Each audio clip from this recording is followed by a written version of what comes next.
نحمده ونستعينه ونستغفره ونؤمن به ونتوكل عليه ونعوذ بالله من شرور أنفسنا ومن سيئات أعمالنا من يهده الله فلا مضل له ومن يضلله فلا هادي له وأشهد أن لا إله إلا الله وحده لا شريك له وأشهد أن محمدا عبده ورسوله أما بعد فإن خير الحديث كتاب الله وخير الهدي هدي محمد صلى الله عليه وسلم وشر الأمور محدثاتها وكل محدثة بدعة وكل بدعة ضلالة وكل ضلالة في النار فأعوذ بالله من الشيطان الرجيم قل يا عبادي الذين أسرفوا على أنفسهم لا تقنطوا من رحمة الله إن الله يغفر الذنوب جميعا إنه هو غفور رحيم সকল প্রশংসা আল্লাহ রাব্বুল আলামিনের জন্য যার অশেষ মেহেরবানিতে আমরা জুমার সালাত এবং খুতবার উদ্দেশ্যে মসজিদে সমবেত হতে পেরেছি। আমরা বলি আলহামদুলিল্লাহ। দরুদ এবং তাসলিম প্রিয় নবী মুহাম্মদ রাসূলুল্লাহ সাল্লাল্লাহু আলাইহি ওয়াসাল্লামের প্রতি, যিনি আমাদেরকে হেদায়েতের পথ দেখিয়েছেন, যিনি আমাদেরকে মুক্তির রাস্তা বলে দিয়েছেন, যিনি আমাদের জীবন এর ভুলগুলো কিভাবে সংশোধন করে নিতে হয় সেই পদ্ধতি তিনি শিক্ষা দিয়েছেন। সে নবীর প্রতি আবার দরুদ এবং তাসলিম আল্লাহুম্মা সাল্লি আলা মুহাম্মদ আল্লাহুম্মা বারিক আলা মুহাম্মদ। সম্মানিত দিনী ভাইরা আমার, আল্লাহ রাব্বুল আলামিন কুরআনুল কারীমের মধ্যে সূরা যুমারে বলেছেন, قل يا عبادي الذين أسرفوا على أنفسهم لا تقنطوا من رحمة الله। বলুন, হে আমার বান্দা, যারা নিজেদের উপরে, নিজেদের নফসের উপরে জুলুম করেছো, লা তাকনাতু মিন রাহমাতিল্লাহ, তোমরা আল্লাহর রহমত থেকে নিরাশ হয়ো না। আমরা যারা জীবনে অনেক ভুল করেছি, আমাদের প্রত্যেকটা মানুষের জীবনে কম বেশি ভুল আছে, না কেউ ভুলের ঊর্ধ্বে না। ইচ্ছায় অনিচ্ছায়, জেনে না জেনে কত যে ভুল করি, পাপ করি, হিসাব আমাদের কাছে নেই, কিন্তু আছে রব্বুল আলামিনের কাছে। এবং আমাদের সবকিছু একটা সিস্টেমের মধ্যে রেকর্ড আছে, যেটা কিয়ামতের দিন আমাদের সকলের হাতে তুলে দেওয়া হবে। বিশেষ করে যারা অপরাধী, তারা তো কিতাব দেখে বলতে থাকবে, মা লিহাদাল কিতাব, এটা কেমন আমলনামা, ছোট বড় কোনো কিছুই যে বাদ যায়নি। আমি আপনি আমার জীবনের, আপনার জীবনের অনেক কিছু হয়তো ভুলে যাই, ভালো জিনিসগুলো, মন্দ জিনিসগুলো, কিন্তু সেই আমলনামায় কোনো কিছুই বাদ যাবে না।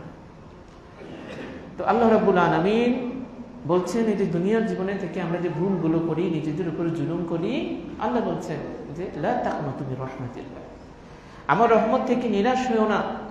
ইন্নাল্লাহা ইয়াগফিরুয যুনুবা জামিআ, যত ভুল করেছো আল্লাহ সব ক্ষমা করে দিবেন ইনশাআল্লাহ। ইন্নাহু হুয়াল গফুরুর রহিম, তিনি হচ্ছেন গফুর, ক্ষমাশীল, রহিম, দয়াশীল। কিন্তু আমাদের এই ক্ষমা পাওয়ার কাজটা, এই দয়া পাওয়ার কাজটা হায়াত থাকা অবস্থায় করে নিতে হবে। ভালো কাজে দেরি করতে নেই। আমাদের হায়াত থাকা অবস্থায়, বিশেষ করে সুস্থ থাকা অবস্থায় আল্লাহর কাছে এইটা ক্ষমা চেয়ে নিতে হবে, শুধরে নিতে হবে। আজকে আমি আপনাদের সামনে যে বিষয়টা নিয়ে আলোচনা করার ইচ্ছা করেছি, একটু ব্যতিক্রম, তাওবার উপরে।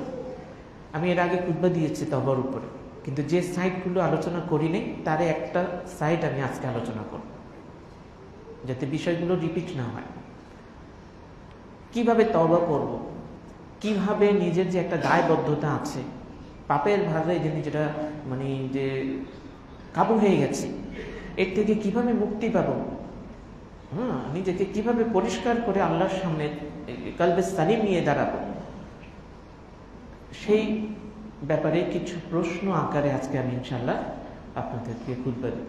আমরা সবাই বলি যে আল্লাহ আমি আপনার কাছে ক্ষমা চাই। ইস্তিগফার জানে না এমন মুসলিম পাওয়া মুশকিল। অন্তত তওবার জন্য আস্তাগফিরুল্লাহ যে বলতে হবে এটা পড়তে পারে না এমন মুসলমান পাওয়া খুব মুশকিল। অন্তত জানে যে আস্তাগফিরুল্লাহ বললে মাফ হয়ে যাবে, হ্যাঁ, এটা ক্ষমা চাওয়ার একটা দোয়া। কিন্তু ভাই আমাদেরকে বুঝতে হবে যে শুধুমাত্র কিছু দোয়া ইস্তিগফারের পড়লেই কিন্তু সব পাপ নিমেষে শেষ হয়ে যায় না। এটার সাথে এমন কিছু কাজ আছে, এমন কিছু দায়িত্ব আছে আমাদেরকে, যেগুলো আমরা না করলে আমাদের সেটা তওবা বলে গণ্যই ধরা হবে না। আমাদের যে ভুলগুলো হয় মানুষের, আসুন সেই ভুলগুলোর কিছু কিছু ভুল আমরা প্রশ্ন আকারে ছুড়ে দেই, আর সেটা সমাধান কি, তওবার উপায় কি, সেগুলো জেনে নিই। যেমন আমরা অনেকেই বলি যে কেউ এসে বললো যে একবার পাপ করার পরে আল্লাহর কাছে তওবা করেছি যে আল্লাহ আমি এই কাজটা আর করব না, সেটা যে কোনো পাপই হোক না কেন, কবিরা সগীরা যাই হোক। কিন্তু আবার দেখা গেল কিছুদিন পরে ওই পাপটা আবার করে ফেললাম, আবার সেই দিকে ফিরে আসি বারবার। এখন এই যে হয়ে যাচ্ছে এরকম, আমার কি পূর্বে যে আল্লাহর কাছে তওবা করেছিলাম ওটা কি বাতিল হয়ে গেছে কিনা, ওই ভুলটা যে আবার বারবার হয়ে যাচ্ছে আমার দ্বারা, এটা বান্দার মনে প্রশ্ন আসতে পারে মানুষের মনে, গুনাহগারদের। যারা তওবা করতে চায়, আল্লাহর দিকে ফিরে আসতে চায়, সেই বান্দারা শুনে রাখুক, আল্লাহ সেই বান্দারা পূর্বে যদি কোনো পাপের জন্য কেউ ক্ষমা চেয়ে থাকে আল্লাহর কাছে, পরে আবার সেই কয়দিন পর ওই পাপেই আবার জড়ায়, আবার তওবা করে আবার জড়ায়, তারা জেনে রাখুক সে যদি সুন্দরভাবে তওবা করে থাকে তাহলে তার পূর্বের তওবা কবুল হয়েছে ইনশাআল্লাহ। পরে যে একই পাপ করলে এটার জন্য আগের তওবাটা বাদ হয়ে গেছে এমনটি না। তার অবস্থা হচ্ছে ঠিক সেই রকম যেমন কেউ নতুন পাপ করে, এই পাপটা যেন আমি আজকে নতুন পাপী, নতুন গুনাহগার হয়ে গেছে। যদি কেউ ভালোভাবে উত্তম পন্থায় তওবা করে থাকে তাহলে ইনশাআল্লাহ তার সেই তওবা গ্রহণযোগ্য হয়ে গেছে। পরবর্তীতে ওই একই ভুল আবার করলো, রিপিট করলো, সেটা যেন সে ওই ব্যক্তির মতোই হয়ে গেল, যেন সে নতুন পাপ করেছে, সেটার জন্য আবার আল্লাহর কাছে মাফ চাইবে।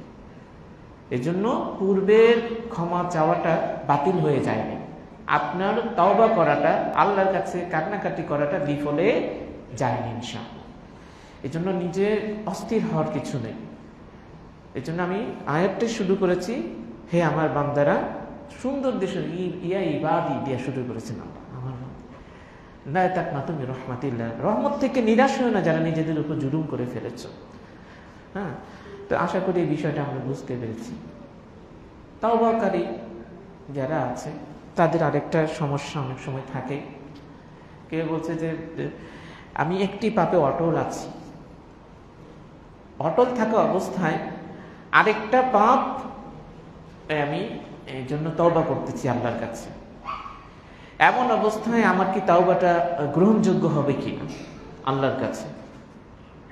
ভেঙে বলছি, হ্যাঁ, এবং আবার বলতেছি রিপিট করার আগে, আজকের খুতবার বিষয়টা সচরাচর সবসময় যেভাবে খুতবা দেই ওই রকম টাইপের না।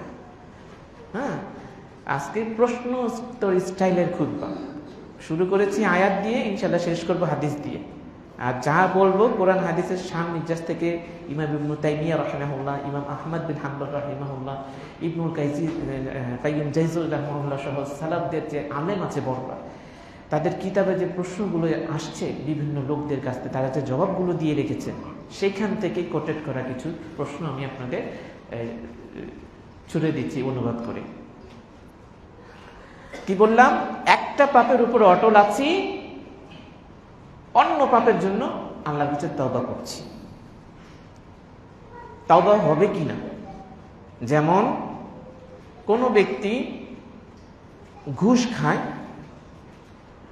তো সে ঘুষের জন্য তওবা করছে না, কিন্তু আরেকজনের সাথে অন্যায় আচরণ করছে, বা অন্য কোনো পাপ করছে ওটার জন্য আল্লাহর কাছে তওবা করে।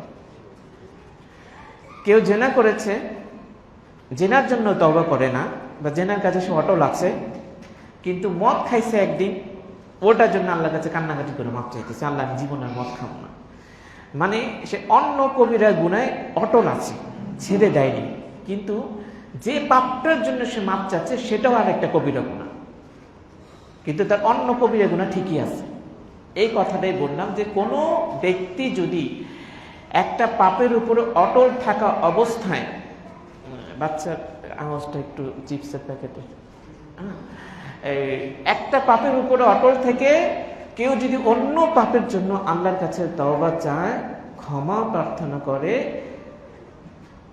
ইনশাআল্লাহ সেটা গ্রহণযোগ্য হবে, যদি একই শ্রেণীর না হয়ে থাকে, ভিন্ন ভিন্ন শ্রেণীর হতে হবে। যেমন কথাটা গুরুত্বপূর্ণ, একটু খেয়াল করে শুনেন। আপনি মদ থেকে তওবা করলেন, কিন্তু জেনা থেকে তওবা করলেন না। এমনভাবে মদ থেকে তওবা করলেন যে জীবনের মাদক দ্রব্য যা আছে কিছুই খাবেন না আপনি, আল্লাহ আপনার মাদকের তওবা কবুল করে নিয়েছেন। কিন্তু অন্য যে পাপগুলো করেন ওটার জন্য যদি তওবা করেন নেই, ওটার গুনাহটা আপনার রয়ে গেছে, আপনি ওটা ওই সাবজেক্টের তওবা কবুল হয়ে যাবে ইনশাআল্লাহ। কিন্তু যদি এমন হয় একই সাবজেক্ট সংশ্লিষ্ট বিষয় আপনি কিছুটা তওবা করেন আর কিছুটা রেখে দিয়েছেন, তাহলে হবে না। যেমন বিশেষ করে যারা ধরেন জেনা ব্যভিচার করে বেড়ায়, তো বলে আমি অমুকের সাথে এই কাজ করব না, অমুকের সাথে করব। যারা এগুলো লাইনে থাকে অনেক সময় দেখা যায় যে আমি ওরে বাদ দিয়ে দিলাম, ওর সাথে আমি এইগুলো কুকর্ম করব না, ওর সাথে আমি এই কুকর্ম করবো না, ছেড়ে দিচ্ছি, কিন্তু অন্য জায়গায় গিয়ে ঠিকই করে। তাহলে কি তার তওবাটা খালেস হইল না? তুমি হয়তো এই 5 জনকে বাদ দিয়েছে, অন্য আবার 2 জনের সাথে তুমি ঠিকই করতেছো, তাহলে তার এই জেনার তওবা হবে না। কোনো মানুষের সাথে কিছু করছে না, কিন্তু জেনার সংশ্লিষ্ট যে বিষয়গুলো আছে সেগুলো আবার ঠিকই জড়িত আছে। যেমন জেনা ব্যভিচার করে না সরাসরি, কিন্তু পর্নোগ্রাফিতে আসক্ত, ওটা জেনার সাথে রিলেটেড। তাহলে সে যদি জেনা ব্যভিচার অশ্লীলতা থেকে আল্লাহর কাছে তওবা করে, কান্নাকাটি করে, কিন্তু ওইখানে সরাসরি কারোর সাথে এইগুলো লিপ্ত হচ্ছে না, কিন্তু পর্নোগ্রাফিতে আসক্ত, এখান থেকে সে তৃপ্তিবোধ নেয়, তাহলে তার জেনার তওবা হবে না, বুঝলেন? অথবা এমন আড্ডায় বসতে সে মজা পায় যেখানে সব অশ্লীল কথাবার্তা বলে বন্ধু বান্ধবরা, নোংরামি কথাবার্তা বলে, হ্যাঁ, জেনা ব্যভিচার সংশ্লিষ্ট। হ্যাঁ, আপনারা তাকায়েন না, ওই যে যাদের বাচ্চা একটু মেনটেন করেন, বাচ্চারা আসবে, অসুবিধা নেই, বুঝা গেল কথা? ওই বাজে কথা শুনতে আড্ডায় বসতে তার আবার ভালো লাগে, তাহলে কি এটা হবে না, জেনা থেকে তওবা হইল না। নির্জনে মহিলাদের সাথে, বেগানা মহিলাদের গল্প আলাপ করা, মিষ্টি মিষ্টি কথাবার্তা বলা, যেগুলো মানুষকে জেনার দিকে ধাবিত করে, মানে ফ্রি মিক্সিং তার মধ্যে আছে, আবার বলে আমি ভালো থাকি, সৎ, তাহলে তার অশ্লীলতা থেকে তওবা হইল না। যা কিছু জেনার দিকে ধাবিত করে, জেনার সংশ্লিষ্ট যত উপায় উপকরণ আছে, হ্যাঁ, সেটা পর্নোগ্রাফি হোক, হ্যাঁ, বা আরো অন্য কিছু হোক, সব কিছু তাকে বর্জন করতে হবে, তাহলে তার জেনা ব্যভিচার থেকে তওবাটা খাঁটি হবে, তওবা নাসুহা হবে। বুঝা গেল কথা? এক লোক বলল আমি জীবনেও মদ খাবো না, বাংলা মদ খাবো না, দুর্গন্ধ আসে, কিন্তু আবার উনি ঠিকই গুড় লাগায়। গুড় চিনছেন তো, দাঁতের মাঝে যে, আমার মনে হয় যারা জীবনে সিগারেট এগুলো খায় না, একটু মুখে দিলে মাথা ঘুরে পড়ে যাবে সাথে সাথে, বুঝছেন? গুড় লাগায়। আবার কেউ গুড় লাগায় না, এটা ভালো না, আমি জীবনেও মদ খাইনি, হারাম করছি আল্লাহ, আবার সারা দিন সিগারেট খায়, মাদকের মধ্যে পড়লো না? মাদকের সংজ্ঞা, ইসলামী সংজ্ঞা বাদ দিয়ে যে এখনকার বিশ্ব স্বাস্থ্য সংস্থার সংজ্ঞা আছে, বাংলাদেশের যে নার্কোটিক ডিপার্টমেন্ট আছে মাদক দ্রব্যের, ওদের যে সংজ্ঞা আছে মাদকের সংজ্ঞায় কি কি কি জিনিসগুলা মাদকের অন্তর্ভুক্ত। এখনকার ইয়াং ছেলেরা ওই যে ভ্যাট না কি জানি বের হয়েছে, একটু ধোঁয়ার মতো, ছোট্ট প্লাস্টিকের মতো, হাতে নেওয়ার ধোঁয়া ছাড়ে, মনে হচ্ছে যে আমি খুব স্মার্ট। ও আমার ইয়াং যুবক ছেলেরা, ধোঁয়া ছাড়ার মধ্যে কোনো স্মার্টনেস নাই, পার্সোনালিটি দেখানোর কোনো জায়গা নেই। তুমি পার্সোনালিটি দেখাবা তুমি কামাই রোজগার করে হালাল পন্থায়, আচার ব্যবহার দিয়া, তোমার উত্তম চরিত্র দিয়া পরিবারকে, সমাজকে মুগ্ধ কইরা, ভালো কিছু কাজ সমাজের মধ্যে কইরা দেখাইয়া, এইটা হচ্ছে বাপের বেটার মতো কাজ। পার্সোনালিটি, তুমি দেখতে যতই হ্যান্ডসাম হওয়া, সুন্দর হও, ধোঁয়া ছাড়লে তোমার এগুলো সস্তা পার্সোনালিটির 5 পয়সা দাম নেই জ্ঞানীদের কাছে। এটা কে বলছে পার্সোনালিটি? বুঝো পার্সোনালিটি কাকে বলো। একটা দুইটা মেয়ের পিছনে পিছনে গুড় করতে থাকো, মোবাইল নাম্বার নিবা, ধোঁয়া ছাড়বা, তুমি কি হয়ে গেছো? পার্সোনালিটি। এমন ছেলে হও, 1000টা বাপ মেয়ে দেওয়ার জন্য তোমার বাপের কাছে খালি হাত পা ধরবে, আমার মেয়েকে নিয়ে যান আপনার ছেলের জন্য। ওটাকে বলে পার্সোনালিটি, ঠিক কিনা? যুবকদের বুঝতে হবে কোন দিকে ইজ্জত আছে, দাম আছে, কোন দিকে দাম নাই। ব্যক্তিত্ব তৈরি করতে হবে। তো কি বলছিলাম, যে ওই ভ্যাপ খায়, ওটা তো মাদকের অন্তর্ভুক্ত। সীসা খায়, ওটা মাদক। মাদক বলতে যা কিছু বোঝায়, সাদা পাতা থেকে শুরু করে, কোন ব্যক্তি যদি বলে আমি মদ থেকে তওবা করেছি, তাহলে আল্লাহ রাসূলের হাদিস, মা আসকারা কাসিরু ফাকালিলু হারামুন কুল্লু মুসকিরিন খাম ওয়া কুল্লু খামরুন হারাম। আল্লাহ রাসূল যে প্রত্যেকটা নেশা সৃষ্টিকারী জিনিস মদের অন্তর্ভুক্ত, আর প্রত্যেক প্রকারের মদ হারাম। যে জিনিস বেশি পরিমাণে খেলে নেশা হয়, সেটা কম পরিমাণ খাওয়াও হারাম। কোন হাদিস আছে 1 গামলা পরিমাণ খাইলে যদি নেশা ধরে কোন জিনিস, 1 আজলা পর্যন্ত খাও, সেটা হারাম। তুমি সিগারেট খাও, তোমার নেশা ধরে না, নিকোটিন বিষটা তুমি অনেকগুলা খাও, তুমি দেখো ঠিক থাকো কিনা। বুঝলেন? হারাম। তো কেউ কোনো বান্দা যদি কয় যে আমি আল্লাহর কাছে তওবা করছি, জীবন আমি মদ খাবো না, কিন্তু সে সিগারেট খায়, গুল লাগায়, বা এইরকম কোনো কিছুতে অভ্যস্ত আছে সে, তাহলে সে মাদক থেকে তওবাকারী হয় নাই। বুঝলেন?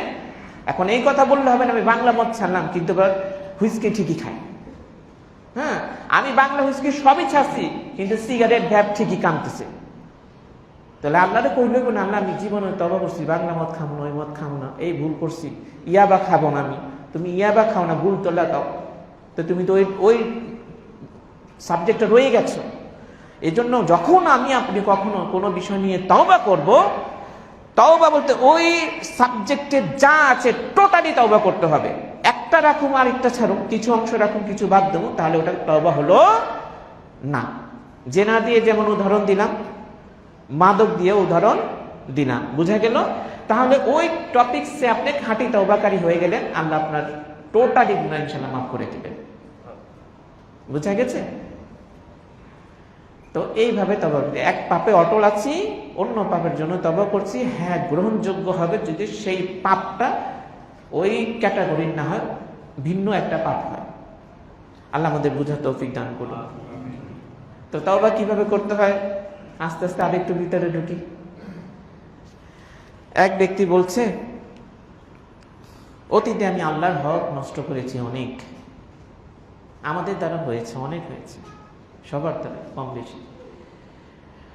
নামাজ পড়ি নাই, কত যে নামাজ ছাড়ছি হিসাব করে রাখতে পারি নাই। অনেকে বলতেছে আইসা, রোজা রাখি নাই, যাকাত দেই নাই। হ্যাঁ, এখন আমি কি করব? আমি তো আল্লাহর কাছে তওবা করতে চাই, যেন কিয়ামতের দিন আমি আসামির কাঠগড়ায় না দাঁড়াই। আমার করণীয়টা কি?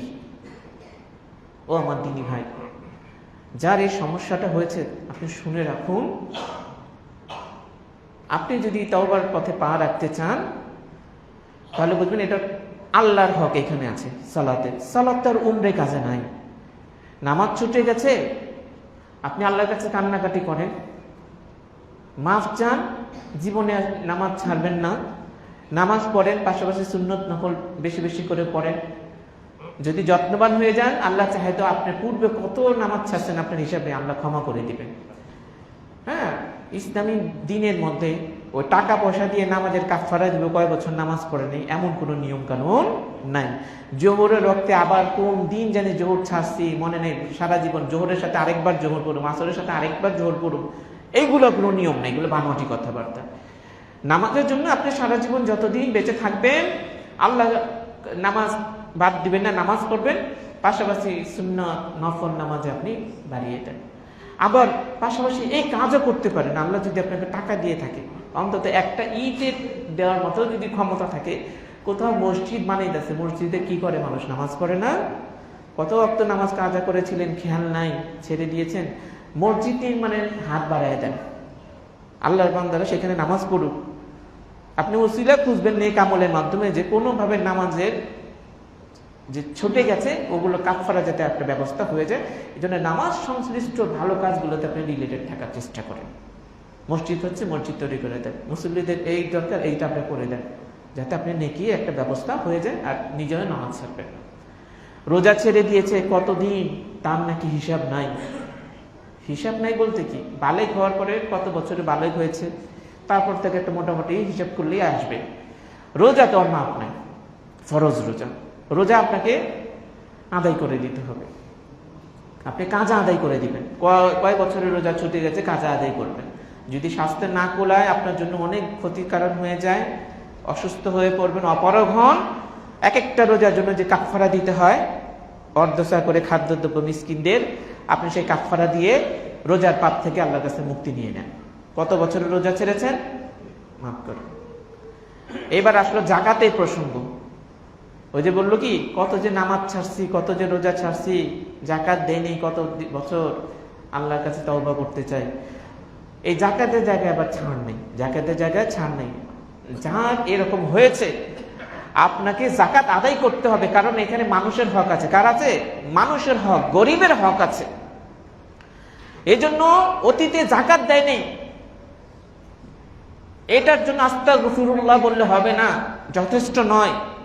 আপনাকে হিসেব করে কয় বছরের জাকাত দেননি আপনি, সেই জাকাতগুলো বের করে যদি একবার পারফেক্ট ভাবে আপনি হিসাব না আনতে পারেন, ইনসাফ ভিত্তিক অনুমান করে অত বছরের জাকাত বের করে আপনি গরিব যারা আছে জাকাতের হকদার তাদের হাতে পৌঁছে দিতে হবে। কারণ জাকাত না দিলে কঠিন শাস্তি, এটা ফরজ। ইসলামের 5টা স্তম্ভের একটা স্তম্ভ, আপনাকে এটা আদায় করতেই হবে, আদায় করতে হবে আপনাকে এটা। আশা করি বিষয়টা বুঝতে পেরেছি।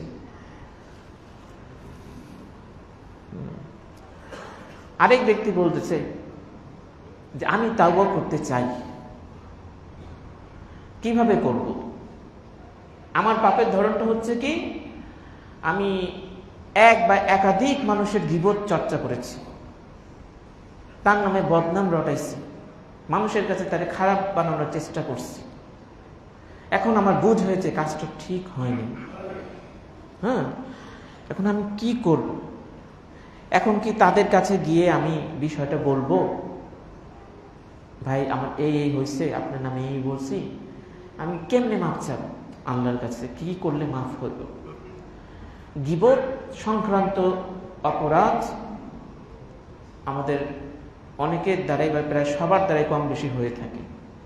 এটা আমাদের ঈমানের ঘাটতির কারণে, দুর্বলতার কারণে হয়। এটা আমাদের গীবত থেকে যদি আমরা তওবা করতে চাই আল্লাহর কাছে, সেই ক্ষেত্রে আমাদের কিছু করণীয় আছে। এক, যদি দেখেন যার গীবত করেছেন বা যাদের যাদের বদনাম মানুষের কাছে বলছেন, গিয়া ওদের কাছে গিয়ে বললে রাগ করবে, হ্যাঁ, তাহলে তাদেরকে সরাসরি বলবেন না। আপনি এইভাবে বলতে পারেন গিয়ে যে ভাই, সামনে পিছনে কত রকম ভুল টুটি করে ফেলি, কত রকম কথা বলে ফেলি, হ্যাঁ মাফ সাফ করে দিই।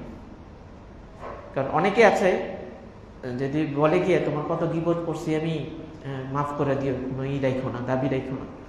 তো কেউ কেউ আছে, কি কি করছিস তুই আমরা কম, এটা কম, কার বাড়িতে গিয়া কোন কোন জায়গায় গিয়ে আমার খারাপ বানাইছিস, কি কইছিস তুই আমার, কইতে সব কইবি, তারপরে যদি আমি দেখি তোর মাফ করার মতো হয়েছে তাহলে মাফ করবো, নাহলে করবো না। তুই কখনই, অনেকে এমন জিদ্দাল আছে তো রাগি, তাইলে তো আবার সম্পর্কে আপনার সাথে মিলবো কি, আরো ঝগড়া লাগিয়ে দেবো, এরকম হয় না অনেক জায়গায়।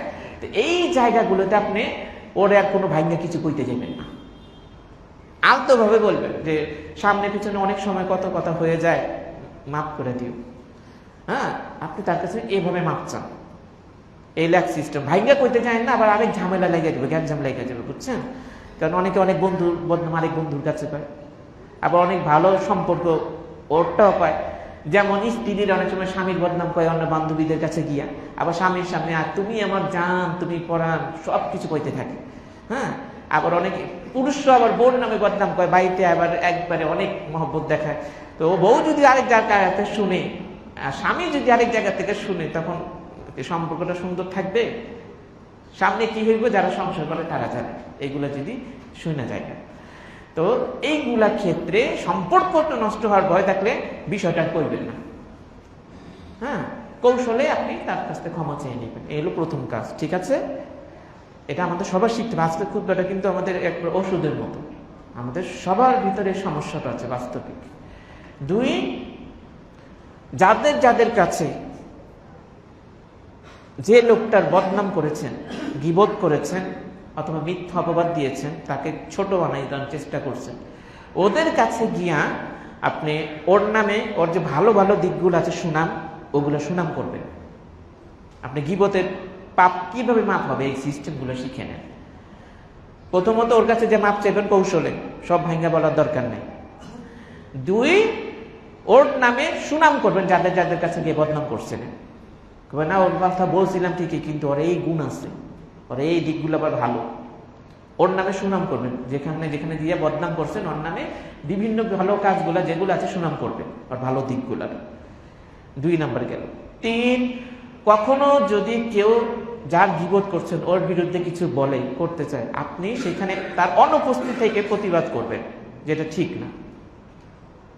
তুমি ওকে খারাপ বলতেছো, ওর তো ভালো দিকও আছে। ঠিক আছে। 4 নম্বর কাজ, যেখানে গেলে মানুষ গীবতের চর্চা করে, অন্যের বদনাম কইতে থাকে, ওইখানে আপনি থাকবেন না। অথবা তারা বলতেছে তাদের থামায় দিবেন যে গীবত বন্ধ করো, গীবত করার জায়েজ নাই, গীবত শোনাও জায়েজ নাই। তাহলে মোটামুটি এই 4টা কাজ যদি করা যায়, ইনশাআল্লাহ গীবতের যে পাপ হয়েছে আমাদের, এই পাপ থেকে ইনশাআল্লাহ তওবা হয়ে যাবে। বুঝলেন?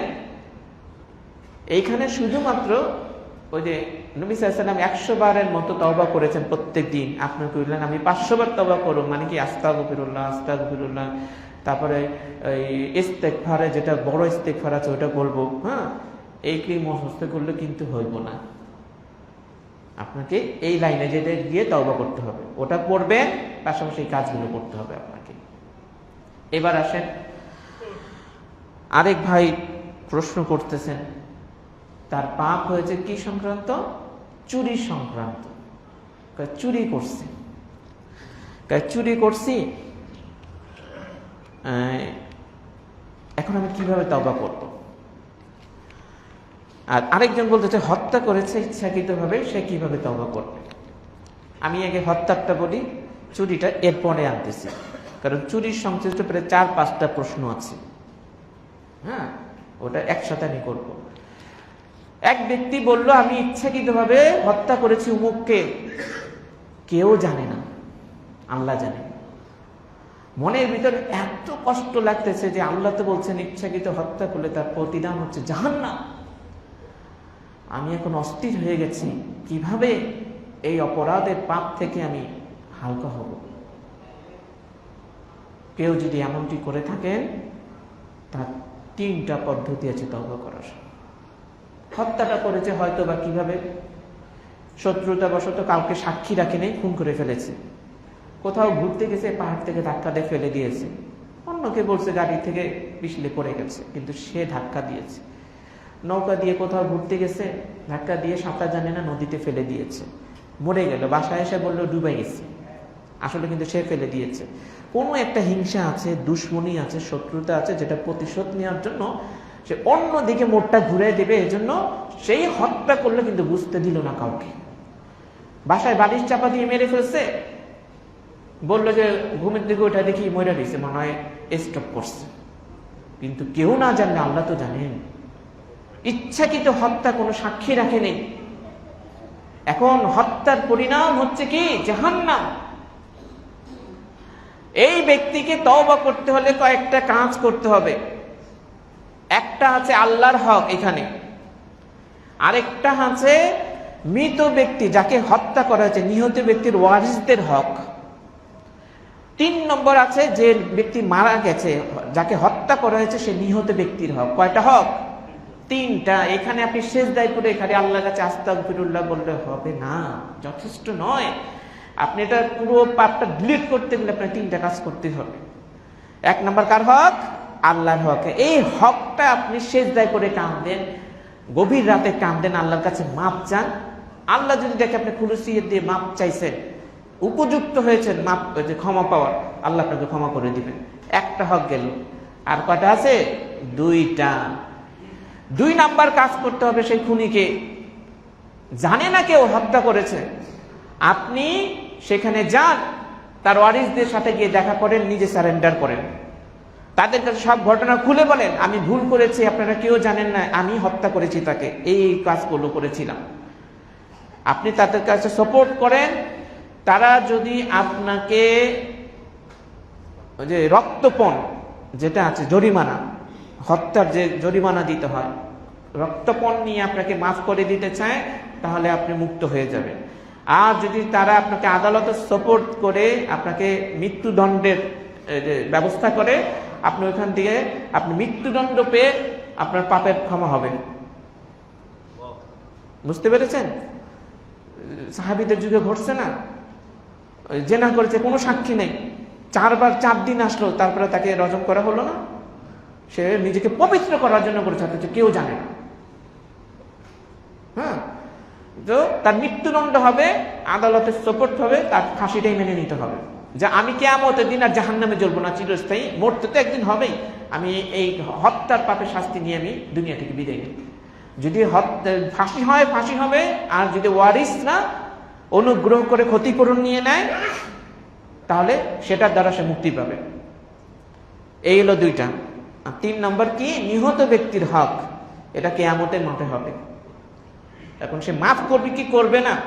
কোন অপরাধে তুমি আমাকে হত্যা করেছো, আমি তোমার কি ক্ষতিটা করেছি, যদি কোনোটা করেও থাকি, এটার বিনিময় কি আমাকে খুন করা? ওই সমস্ত ভাইদেরকে সতর্ক করছি, জুতা চোর পাইলে, ছোট্ট 2-1 ইয়াবা ট্যাবলেট বিক্রি করতেছে, ধরা খাইছে, পাইলে গণপিটুনি দিয়ে যে মাইরা ফালাও। কিয়ামতের দিন ওই লোকটা বলবো, আচ্ছা বলো, আমি যে কাজটা করেছি 50 টাকা দেয় জুতাটা বিক্রি করো, জানেই মাইরা ফাল্লা আমারে সবাই গণপিটুনি দিয়া, আমার এই অপরাধের শাস্তি কি খুন? আর তোমারটা আমি চুরি করছি, তোমার হক তো নষ্ট করিনি, যা করেছি সে আমার ব্যাপারে 2টা চর মারুক, ও ব্যবস্থা নেই, তুমি কেন নিতে গেলা একবারে? তখন কি হবে? বুঝতে পারছেন কথাগুলো? ওই পাহাড়ে নিয়ে গিয়া অথবা ওষুধ খাওয়াইয়া বালিশ চাপা দিয়ে মারছে, কত খারাপ। আর আমরা যে ঘুষি দিয়া, কিল দিয়া মানুষগুলোর গণপিটুনি দিয়ে মারি, আমরা খারাপ না? খুনি তো। এভাবে না বললে আমি আপনি কিভাবে পবিত্র হব? ভাঙ্গা তো বলতে হবে কথাগুলো। এই 3টা পদ্ধতি। এখন নিহত ব্যক্তি যিনি খুনি, উনি যদি আল্লাহর কাছে যে আস্তাগফিরুল্লাহ বলে, তওবা করে, কান্নাকাটি করে মাফ চায়, আল্লাহ তাকে মাফ করে দিবেন। ওয়ারিসদের কাছে যদি ক্ষতিপূরণ দিয়ে সে মুক্তি পেয়ে যায়, হয়ে গেল। তার অন্তর যদি ক্লিয়ার থাকে, আল্লাহ রাব্বুল আলামিন চাহেন তো কিয়ামতের দিন নিহত ব্যক্তির হক তিনি নিজের থেকে আদায় করে দিবেন ইনশাআল্লাহ। তাহলে তিনি এই হত্যার পাপ থেকে খাঁটি তওবাকারী হইলেন, বা হত্যার পাপের যে বোঝা সেটা থেকে মুক্তি পেয়ে গেলেন। তাওবা কিভাবে করতে হয় মুসলিমদেরকে ভেঙে ভেঙে জানতে হবে। এভাবে না হলে সারা জীবন হজ করলো, ওই যে মুখের ভাষা খারাপ ঠিক হয় না, তাহাজ্জুদ করলে মানুষের লেনদেন করে ভুগাইতে থাকে, কোনো বদ অভ্যাস চেঞ্জ হবে না এগুলোতে। তাওবা করতে হবে তাওবার সিস্টেম অনুযায়ী, তাহলে দেখবেন আপনি হয়ে গেছেন সোনার মানুষ। আর আল্লাহর রহমত কিভাবে আপনার উপর আছে নিজের জীবনে বেঁচে থাকতে ফিল করতে পারবেন। আমরা তো আর্টিফিশিয়াল তওবা করি, তওবা কি জানি না অনেকে। চোরের ব্যাপারে, এবার চোর আইসা বড় বড় শায়েখদের কাছে প্রশ্ন করছে, ইমাম আহমদ বিন হাম্বলের কাছে ধরেন, অথবা ইবনে তাইমিয়া রাহিমাহুল্লাহ, আরো পরবর্তীতে যারা আছে আলেম, চুরি করেছি কিভাবে আল্লাহর কাছে তওবা করব বলে দেন। এটা কয়েক ধরনের পার্ট হচ্ছে। এক মানে অবস্থা কয়েকটা। যদি চুরি করেছে, চুরি জিনিস তার হাতে মজুদ থাকে, তাহলে তিনি যার জিনিস চুরি করছেন তার কাছে গিয়ে সরাসরি ফেরত দিয়ে দিবেন। আপনাকে না বলে আমি জিনিসটা নিয়ে গেছিলাম, আপনি ফেরত নিয়ে নেন। এক, যদি তার ফেরত দেওয়ার সময়টা বিলম্ব করে এবং যে জিনিসটা চুরি করেছে সেই জিনিসটার দাম কমে গেছে, তাহলে ওই জিনিসটা ফেরত দিতে হবে, আর যে দামটা কমে গেছে ওই ক্ষতিপূরণটা পকেট থেকে দিয়ে দিতে হবে। বোঝা গেল কথা? ধরেন একটা ইম্পোর্ট করা একটা জিনিস, মেশিন, কোনো কিছু চুরি করছে, ধরেন একটা দামি মোবাইল চুরি করছে, যখন বের হয়েছে সে বিদেশ থেকে আসছে লেটেস্ট, ওটার দাম ছিল ধরেন 1 লাখ, 2 বছর পরে গিয়ে ফেরত দিতে গেছে, এখন ওটার দাম হয়ে গেছে 40,000। কয় হাজার?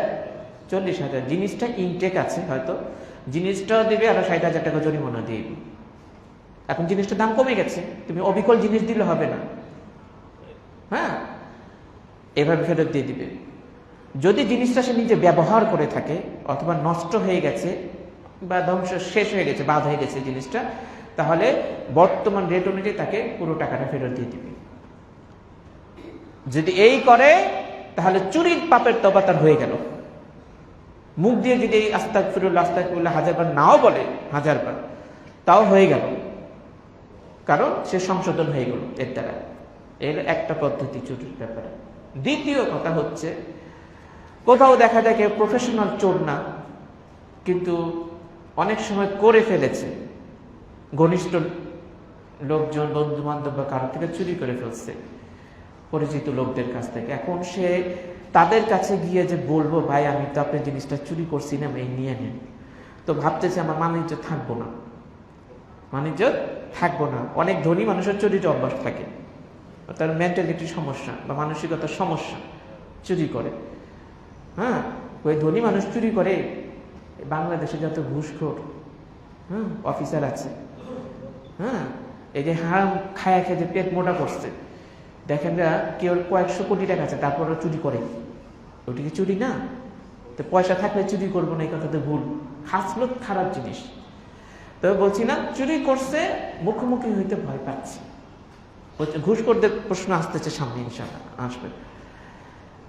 আপনি যদি চুরির বস্তু যাকে ফেরত দিবেন তার সাথে এই বিষয়টা বলতে বিব্রত বোধ করেন, লজ্জা পান, ছোট হয়ে যাবেন, এমন চিন্তা ভাবেন, তাহলে আপনি যে কোনো উপায়ে চুরি জিনিসটা তার কাছে ফেরত দিয়ে দেন।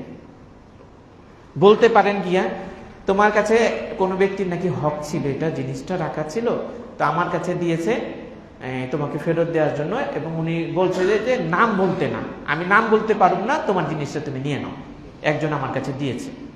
এই হচ্ছে একটা পদ্ধতি। অথবা অন্য কোনো উপায়, তার দোকানে পকেট থেকে আস্তে করে রেখে দিল, ক্যাশে ঢুকাই দিল, ফেরত হয়ে গেল। মানে কোনো না কোনো ভাবে তাকে পৌঁছে দিতে হবে। মানে তারে আপনি জানাইলেন না যে তোমার চুরি হওয়ার টাকা ফেরত পাইছো বা আমি নিয়েছি, কিন্তু তাকে কোনো না কোনো ভাবে দিয়ে দিবে, তাকে পৌঁছে দেওয়া চাই যে কোনো কৌশলে। তাহলে চুরির এটা তওবা হবে। যদি কেউ বিব্রত অবস্থা করেন, আপনি এই টেকনিক অবলম্বন করেন, কোনো না কোনো ভাবে আপনি তাকে পৌঁছে দেন মাধ্যমে, সে না জানতে পারে। এখন কেউ বলতেছেন চুরির ব্যাপারে যে আমার বাবার পকেট থেকে, আত্মীয় স্বজনের পকেট থেকে কিছু টাকা সরাই নিছি, ঠিক আছে, তো কত নিছি এটা সঠিক জানি না, কয়দিন যে চুরি করছি, বাপের পকেট থেকে, আমার ইয়ের থেকে, আঁচল থেকে নিছি, অমুকের এর থেকে নিছি, কতদিন নিছি জানি না। হ্যাঁ, এখন আমি কি করব?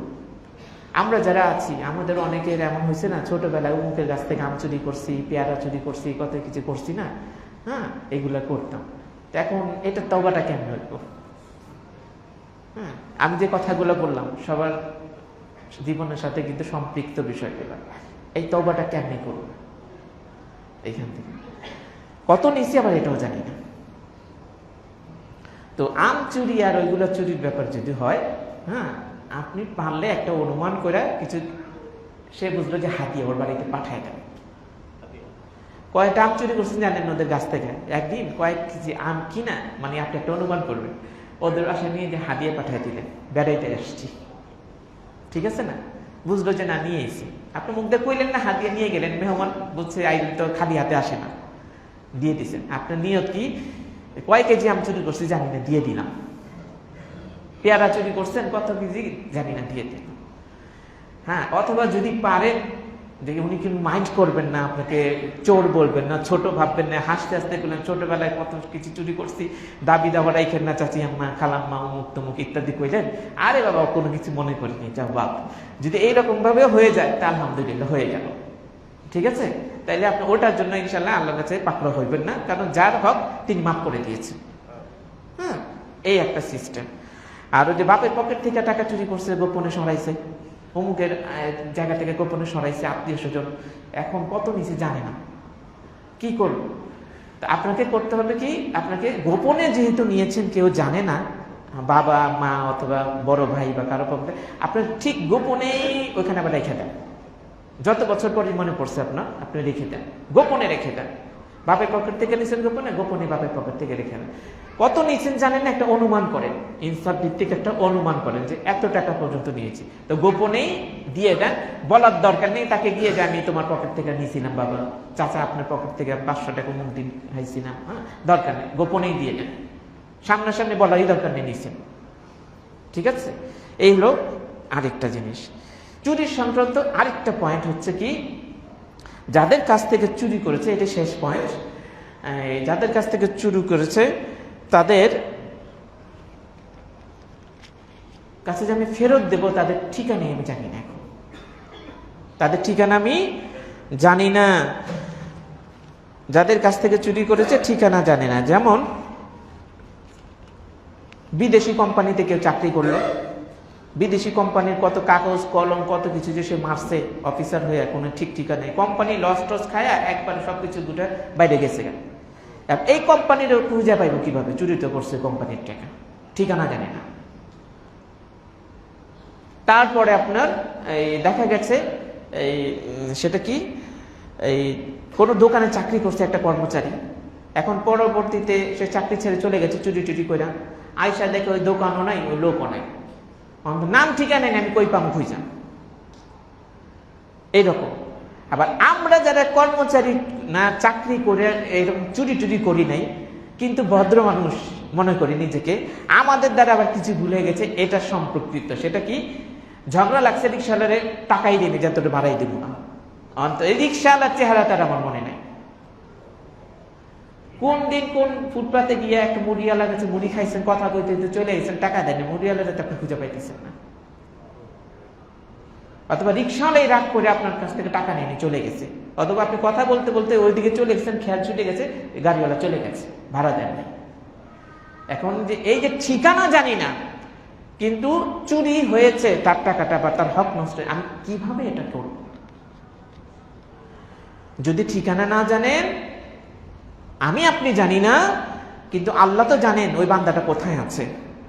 আপনার মনে খুলুসিয়াত রেখে যে টাকাটা চুরি করেছেন কিন্তু সে চলে গেছে, তার ঠিকানা জানেন না, যাদেরটা মারছেন, আপনি এই কি করবেন, ওদের নামে দান করে দিবেন টাকাটা, যে আল্লাহ আমি অমুকের পক্ষ থেকে এই টাকাটা দান করে দিলাম, নেকিটা কিয়ামতের ওই লোকটাই পাইব যার টাকাটা চুরি হয়ে যাচ্ছে। যেহেতু আপনি ঠিকানা জানেন না, খুঁজে পাচ্ছেন না, সেজন্য আপনি এইভাবে করে দেন। এখন কখনো যদি কোনো এক সময় ওই লোকটার সাথে দেখা হয়ে যায়, হঠাৎ করে এসে গেছে এবং তার পাওনাটা দাবি করে, হ্যাঁ, আপনি তাকে তার পাওনা দিয়ে দিবেন, আর পূর্বে যে দানটা করেছেন ওই নেকিটা আপনার খাতায় চলে যাবে ইনশাআল্লাহ। বুঝা গেল? তো ঠিকানা যদি না জানি, তাহলে চুরির পাপ থেকে তওবা করার নিয়ম হচ্ছে এইগুলো সংশোধন হবার। আশা করি বিষয়টা বুঝতে পেরেছি আমরা। এক লোক বলতেছে যে আমি এতিমের মাল আত্মসাৎ করেছি এবং সেটা দিয়ে ব্যবসাও করছি,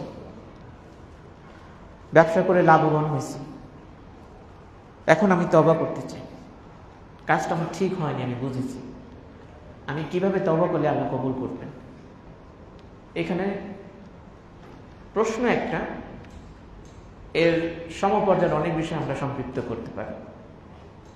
কেউ ভাইয়ের হক মেরেছে, কেউ বোনটা ঠকাইছে, অমুকের আত্মীয় স্বজনের ঠকাইছে, আত্মসাৎ করে টাকা নিছে, বিজনেস করছে, বিজনেস করে দেখা গেছে ওটার থেকে আরো বাড়ছে, এখন তার খারাপ লাগতেছে, কাজটা ঠিক হয়নি, কি করবে? ও আমার দিনী ভাইরা, কেউ যদি এমন ভুল হয়ে থাকে, এতিমের টাকা মারছেন বা কারো টাকা মারছেন, মাইরা ওটা দিয়ে ব্যবসা করছেন, ব্যবসা করার পর ব্যবসা আপনার লাভ হয়েছে, সে টাকা বাইরে গেছে, এখন আপনি এখন আল্লাহর কাছে ফিরে আসতে চাচ্ছেন, কাজটা অন্যায় হয়েছে, আপনার জন্য পথ হচ্ছে যার থেকে টাকাটা মেরেছেন প্রথম কাজ, তার ওই মূল টাকাটা তাকে ফেরত দিবেন, মূল টাকাটা তাকে ফেরত দিয়ে দিবেন। কারণ 20 লক্ষ টাকা মারছে, দেখা হয়েছে, আপনি তাকে পুরো 20 লাখ টাকা রিটার্ন করবেন। ও 20 লাখ টাকা আপনি আত্মসাৎ করার পরে যত বছর যতদিন ব্যবসা করে লাভ করেছেন, সেটার প্রফিটের অর্ধেকটা তাকে দিয়ে দিবেন। আলেমদের কিন্তু বিভিন্ন মন্তব্য আছে এই ফতোয়ার ব্যাপারে। ইমাম ইবনে তাইমিয়া রাহিমাহুল্লাহর ফতোয়া আছে এটার ব্যাপারে, ইমাম আহমদ বিন হাম্বলের সব বিভিন্ন ওলামায়ে কেরামের কিতাব খুঁজতে দেখবেন এরকম ফতোয়া আছে। হ্যাঁ, যে তাকে প্রফিটের অর্ধেক দিতে হবে, এটা হলো উত্তম মত বলেছেন। আরেকটা মত হচ্ছে যে মূলটাও দিবে, ব্যবসা করে যা লাভ করছে সব দিয়ে দিবে। ঠিক আছে, তো আমরা এটাকে পছন্দ করেছি মাঝামাঝিটা, যে মূল টাকা ফেরত দিয়ে দাও আর ব্যবসা করে যে লাভ হয়েছে সেটার অর্ধেক দিয়ে দাও। কথা ক্লিয়ার? যারটাই আত্মসাৎ করেছে বা দখলে রেখেছে অন্যায়ভাবে এবং সেটাকে সে খাটায় টাকা কামাইছে, তার যিনি দখলকৃত জিনিসের ফেরত দিয়ে দিবে এবং ওটা খাটায় যা টাকা কামাইছে অর্ধেক লাভ গুইনা গুইনা ওর হাতে দিয়ে দিবে, দিয়া মাপ চাই নিব, যেমন ভুল হয়ে গেছে। বুঝলেন? তো এখন আমার আপনার কার হয়েছে এটা আমাদের চিন্তা করে দেখতে হবে এরকম ভুলগুলো। আর পুরোটা দিয়ে দেওয়ারও কিন্তু মত আছে। পুরোটা দেওয়ার ব্যাপারে যে মত কোনটা জানেন, খুব সম্ভবত 3 সাহাবী ছিলেন, আমার হাদিসের কুতুবুস সিত্তার মধ্যে আপনি পেয়ে যাবেন ইনশাআল্লাহ হাদিস। এই এক লোক কি করলো, মজুরি খাটলো, খাটার পরে তিনি টাকা না নিয়ে চলে গেছেন মজুরি। হ্যাঁ, খুব সম্ভবত একজন সাহাবী এটা হয়েছে। হ্যাঁ হ্যাঁ, তো উনি ওনার টাকাটা পাওয়ার পরে ব্যবসায় খাটাইছেন, আস্তে আস্তে লাভ হয়েছে।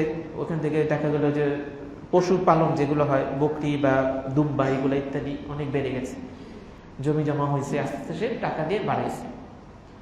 অনেকদিন পর সে শ্রমিকটা ফিরে এসে বলছে যে আপনার কাছে আমি আমার বেতনটা রেখে গেছিলাম, আমার টাকা ফেরত দেন আপনি। তখন তিনি বললেন যে এই যে যা দেখতেছে, যে গরুর পাল বা উটের পাল বা দুম্বার পাল, হ্যাঁ, তাই কিছু সম্পদ দেখায়, বললো আরে যেগুলো যা দেখতেছে সব তোমার নিয়ে যাও।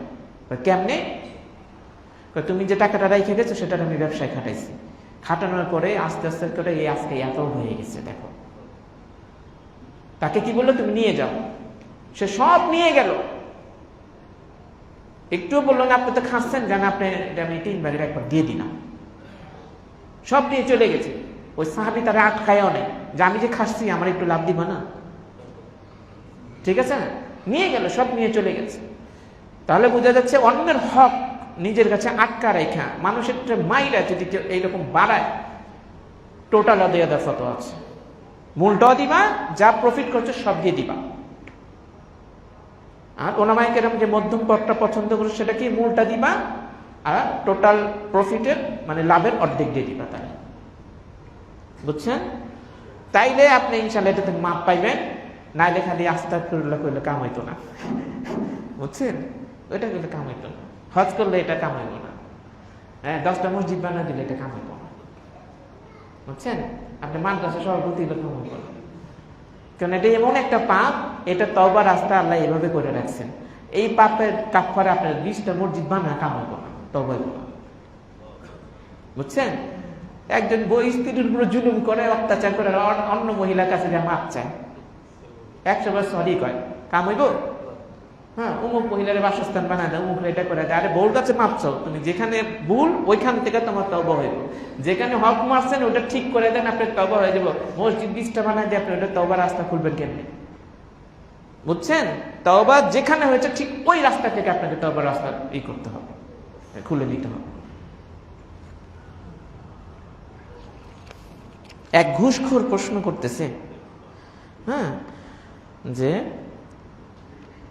আমি ঘুষ খাইছি, ঘুষ খায়া পয়সা লইছে, সে এখন সঠিক পথে এসে গেছে, সে বুঝতে পারতেছে যে আমার আসলে ঠিক হয়নি, মানে আল্লাহ হয়ে গেছে, মানে আগে নামাজ পড়তো না এখন নামাজ পড়ে, হজ করে নেই হজ করছে, তসবি তাহলে সব পড়ে, হয়তো হাতে তসবিও নিয়ে নিয়েছে, হ্যাঁ, এখন সে এসে বলতেছে, আচ্ছা আমি যে ঘুষগুলা নিয়েছিলাম এখন আমি এটা কি করব, আমার যে ঘুষ খাইছি, কত কিছু করছি, আমি এটা ভুল করছি, বুঝছি, আমি আল্লাহর কাছে তওবা করে আমি নামাজ ধরছি, সব করতেছি, এখন ভালো কাজ, মানে ইমাম সাহেব ঘুষেরটা কি করব? তো তার জন্য কথা হলো, আপনি দিনের পথে ফিরে আসছেন, এটা ভালো কথা, আপনার জন্য মঙ্গলজনক। কিন্তু যদি আপনি তওবাকারী হতে চান, এই পাপ থেকে মুক্ত হতে চান, তাহলে ঘুষের টাকা সব ফেরত দিয়ে দিতে হবে। হারাম রেখা আপনি আরামে থাকবেন হারাম দিয়া, তাহলে তো আপনি মুমিন হইলেন না, বুঝলেন না? জান্নাত তো অনেক বড় কিছু, আল্লাহর ক্ষমা অনেক বড় কিছু, এটা কাউন্ট করার ক্ষমতা আমাদের নাই। কিসের জন্য কি হারাইতেছে এটা বুঝতে হবে। তো আপনাকে ঘুষের টাকা ফেরত দিতে হবে, এটা দুই রকম ফতোয়া আছে। এক, যদি আপনি দেখেন কোন ন্যায্য ব্যক্তির কাছ থেকে ঘুষ নিয়েছে কেউ, আপনার কাজটা সঠিক কিন্তু তারপরে ঘুষ ছাড়া আপনার কাজটা করে দিবে না সে, হয়তো আপনার কোথাও আদালতে বিচার ঝুলে আছে, সব হয়ে গেছে, এখন রায় ঘোষণার বাকি, রায়টা ঘোষণা করলে আপনি জমি সংক্রান্ত হলে জমির কাজটা ধরতে পারবেন, বা অন্য কোনো ঝামেলা সংক্রান্ত হলে আপনি মুক্তি পেয়ে যাবেন।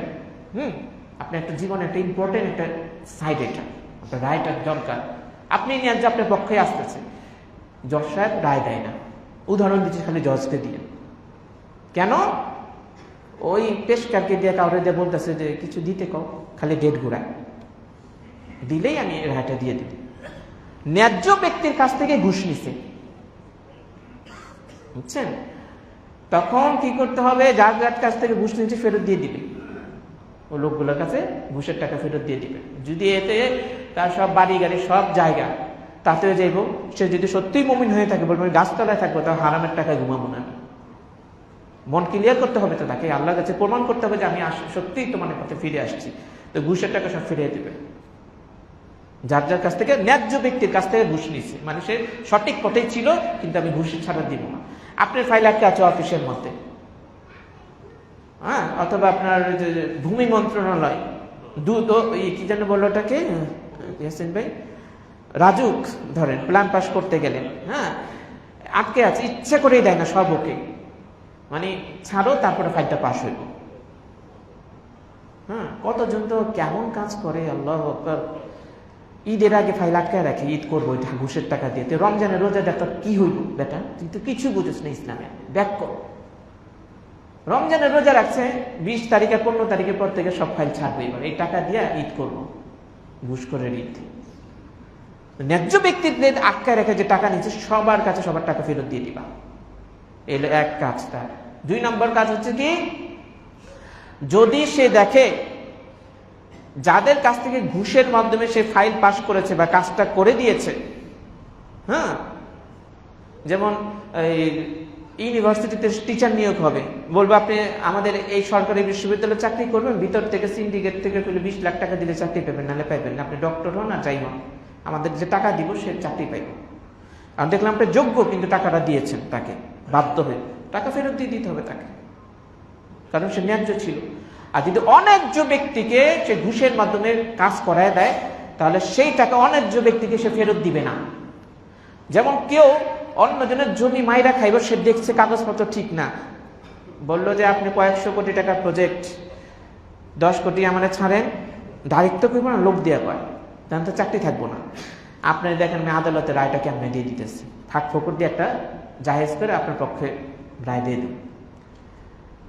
সে ভাবতেছে আমার 100 কোটি টাকার জিনিস, 10 কোটি নিলেই কি, দিয়ে দিল, 5 কোটি লাগলো দিয়ে দিল, 2 কোটি লাগলো দিয়ে দিল, একটা ভূমিদস্যুকে সে পাশ করা দিল ঘুষের মাধ্যমে।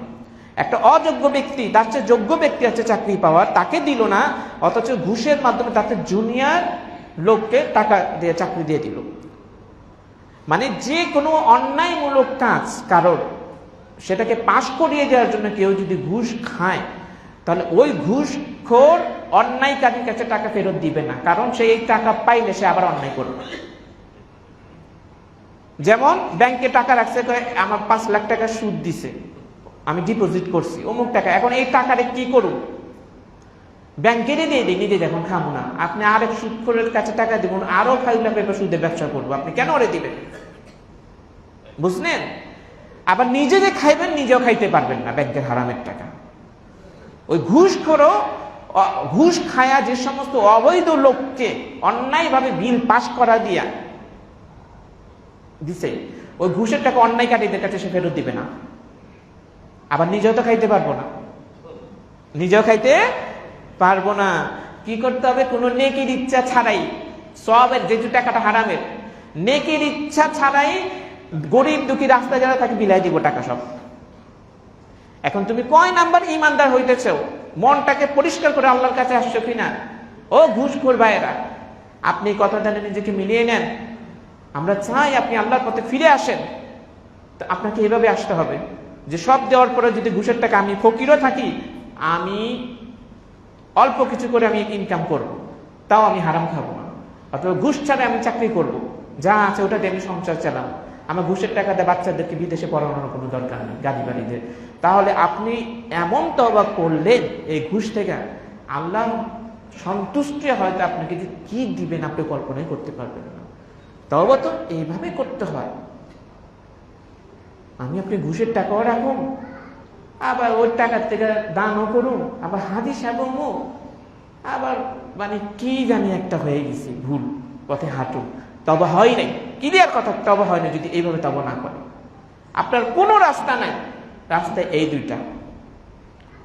ন্যায্যভাবে যাদেরটা নিয়েছে দিয়ে দেন, অন্যায্যভাবে যাদেরটা দিয়েছে দান করে দেন, বিলাই দেন। বুঝা গেল?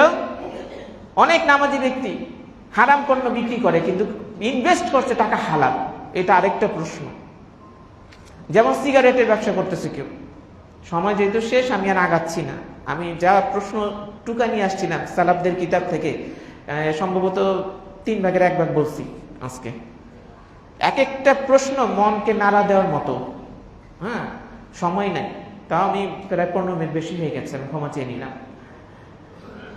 আল্লাহ সময় সুযোগ দিলে অন্য সময় আমি এই সমগ্র বিষয়গুলো আনবো ইনশাআল্লাহ। তো বলছে আমি সিগারেটের ব্যবসা করি, এখন আমি কি করব? ভুল করছি। আপনি ইনভেস্ট করছেন টাকা হালাল, কিন্তু পণ্যটা কি হারাম। আপনি ওই সিগারেট বিক্রি করে বা হারাম পণ্য বিক্রি করে যে লাভটা হয়েছিল, ওই লাভের টাকাটা আপনি নেকির উদ্দেশ্য ছাড়া বিলাই দিবেন। নেকির উদ্দেশ্য ছাড়া কি করবেন? গরিব দুঃখীদের বিলাই দিবেন। কারণ যেহেতু এটা হালাল টাকা না, আপনি সওয়াবের আশা রাখতে পারবেন না। যেমনি ভাবে সুদী ব্যাংকের সুদগুলা আপনি ডিপোজিট করছেন, ফিক্সড ডিপোজিট করছেন, মানে যত টাকাই আপনি লাভ হোক না কেন, সুদের টাকা হোক না কেন, আপনি ব্যাংক আল্লাহরে যেমন দিতে পারবেন না, নিজেও তো খাইতে পারবেন না হারামের টাকা। এই জন্য দান করবে গেলে নেকিরও আশা রাখতে পারবেন না, নেকির আশা ছাড়া। এটা বোঝা, আপনি মুক্ত হয়ে যান। তো ওই যে সিগারেট বিক্রি লভ্যাংশের টাকাটা আপনি বিলাই দিবেন সওয়াবের উদ্দেশ্য ছাড়াই, গরিবদেরকে নিজে রাখতে পারবেন না। আর যেহেতু ইনভেস্টটা আপনার হালাল টাকা দেওয়া ছিল, মূল টাকাটা আপনি রেখে হালাল পণ্য বিক্রি করেন। বুঝা গেল? ঠিক যেমনি যারা স্টেশনারি দোকান করেন, অনেকগুলো ঘোড়াগাড়ি পণ্য আছে, হিসাব করে রাখা মুশকিল। অনেক পণ্যের মধ্যে 2-4টা নাজায়েজ পণ্য বিক্রি হয়ে যায়। সেই ক্ষেত্রে তারা অনুমান করে ওই পরিমাণ টাকাটা তারা বিলিয়ে দিবে। অনুমান করে ওই পরিমাণ টাকাটা তারা কি করবে? বিলিয়ে দিবে। নিজের কাছে এই লভ্যাংশ টাকা রাখা যাবে না। আশা করি বিষয়গুলো বুঝতে পেরেছেন। তো আমি আজকে এই পর্যন্তই রাখলাম, একটু সময় বেশি নিয়েছি, ক্ষমা চাচ্ছি। কিন্তু আমাদের জীবনের সাথে সংশ্লিষ্ট প্রত্যেকটা বিষয়, হ্যাঁ, সর্বশেষ দিকে বলছি, ওই যে হাদিস বলে আমি শেষ করব। শুরু করেছিলাম কোরআনের আয়াত দিয়ে, হে আল্লাহর বান্দারা, যারা নিজেদের উপরে জুলুম করেছো, লা তাকনাতু মির রাহমাতিল্লাহ, আল্লাহর রহমত থেকে নিরাশ হইও না। আল্লাহ সব পাপ ক্ষমা করে দিবেন, তিনি গফুরুর রহিম। কিন্তু তোমাকে আসতে হবে এই তরিকায়। আসতে হবে কোন তরিকায়? এই তরিকায়, তাহলে তুমি সাকসেস হবে। হাদিসে আসছে তওবার যে দরজা এত দীর্ঘ, যে আসমান এবং জমিনের মধ্যে যতটা ব্যবধান আছে, ঠিক এতটা দূরত্ব তওবার দরজা। মানে কত বড় তওবার দরজা! কোন বর্ণনা আসছে যে 70 বছরের পথ। 70 বছরের পথ। কিসের গতিতে 70 বছর সেটা উল্লেখ করা হয়নি। তওবার দরজা এত বড় যে 70 বছর লাগবে সেটা পার দিতে। আল্লাহ সেই তওবার দরজা খোলা রেখেছেন। দিনের বেলায় ক্ষমার হাত প্রসারিত করেন যাতে রাতের পাপী ক্ষমা চায়, রাতের বেলায় ক্ষমার হাত প্রসারিত করেন যাতে দিনের বেলা যারা অন্যায় করেছে আল্লাহর কাছে ক্ষমা চায়। কি পশ্চিম দিক থেকে সূর্য ওঠার আগ পর্যন্ত এই যে বিশাল তওবার দরজা, আসমান থেকে জমি পর্যন্ত যার প্রশস্ততা, 70 বছরের পথ লাগবে পাড়ি দিতে এই তওবার দরজা। কত এত বড় দরজা খোলা আছে, আছে কি কেউ মুমিন ব্যক্তি আমি আপনি যে সেখানে একটু পা রাখার সাহস করি? রাখেন, কিসমত খুলে যাবে ইনশাআল্লাহ। পশ্চিম দিকে সূর্য ওঠা হয়তো আমি আপনি দেখতে পারবো না, কিন্তু মৃত্যু যখন কাছে এসে পড়বে, আজকেও হয়তো কেউ মরতে পারে, প্রতিদিনই মারা যাচ্ছে, কার কোন দিন হায়াত চলে যায় জানি না। হাদিসে কি আছে? মৃত্যু যখন কণ্ঠনালীর সামনে এসে পড়বে তখন তওবা করলে কাজ হবে না। আমি আপনি পশ্চিম দিকের সূর্য উঠলো কি উঠলো না এটার অপেক্ষা না থেকে কোন দিন মরি তাই তো জানি না, এই জন্য কি তওবাটা আগে থেকে করে নেওয়া উচিত না? উচিত। এত বড় দরজা খুলে রেখেছে আল্লাহ, এখনো ঢুকার সাহস করি না, জীবন পাল্টে যাবে। আসুন আমরা সাহস করি সেই বিশাল তওবার দরজার সামনে নিজে একটু দাঁড়ানোর। আল্লাহ আমাদেরকে এভাবে নিজেদের জীবনের ভুলগুলোকে শুধরে নেওয়ার তৌফিক দান করুন। আমরা যেন সুন্দরভাবে তওবা করে একবারে কলবে সালিম নিয়ে হাসরের ময়দানে উঠতে পারে সেই তৌফিক দান করুন। আমিন।